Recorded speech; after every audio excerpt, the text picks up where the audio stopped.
Wenn Gott verspricht, uns nie zu verlassen, warum erleben wir dann Leid, Zweifel und scheinbare Gottesferne? Ich will dich nicht verlassen und nicht von dir weichen. Kaum eine biblische Zusage wirkt so stark, so tröstlich, so absolut. Aber widerspricht sie nicht unseren Erfahrungen?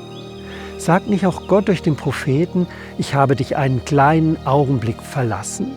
Und ruft Jesus am Kreuz nicht, mein Gott, warum hast du mich verlassen? Wie passt das zusammen? Die Bibel verschweigt nicht, dass Menschen Zeiten erleben, in denen Gott fern erscheint. Dieses Empfinden ist real und zutiefst menschlich. Doch ist es auch die Realität? Viele Ausleger weisen darauf hin, dass Jesus am Kreuz bewusst Worte aus Psalm 22 aufgreift.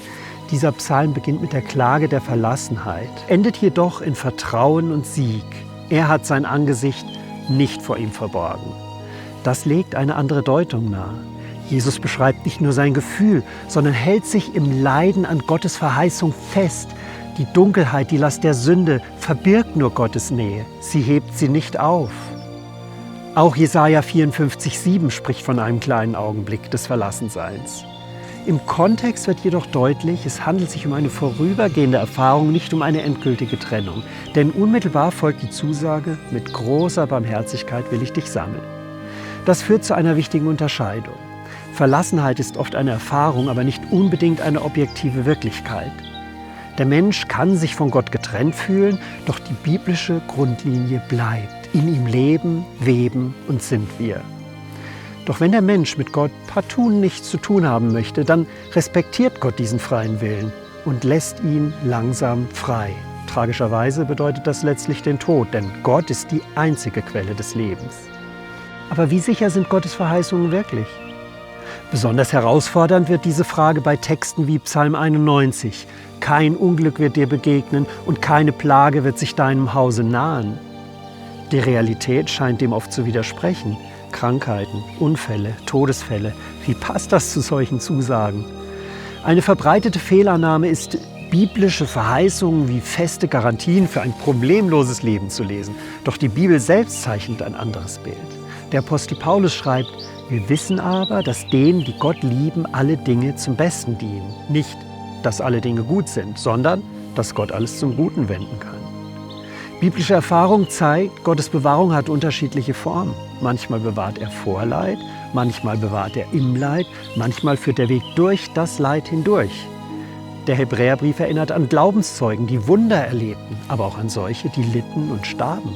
Beide Gruppen werden als Menschen des Glaubens beschrieben.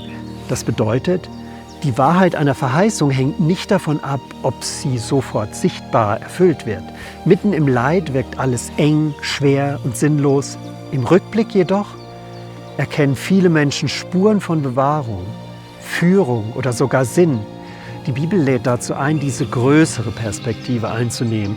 Denn ich weiß wohl, was ich für Gedanken über euch habe, Gedanken des Friedens und nicht des Leides, dass ich euch gebe Zukunft und Hoffnung.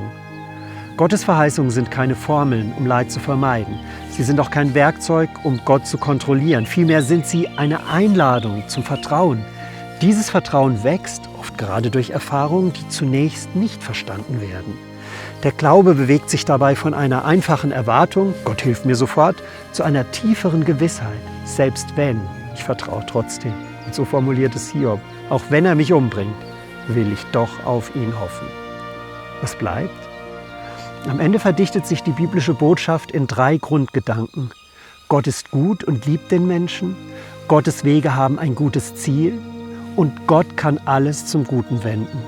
Wer das glaubt, kann lernen, selbst in unsicheren Zeiten zu vertrauen. Nicht, weil alles erklärbar ist, sondern weil jemand da ist, der trägt.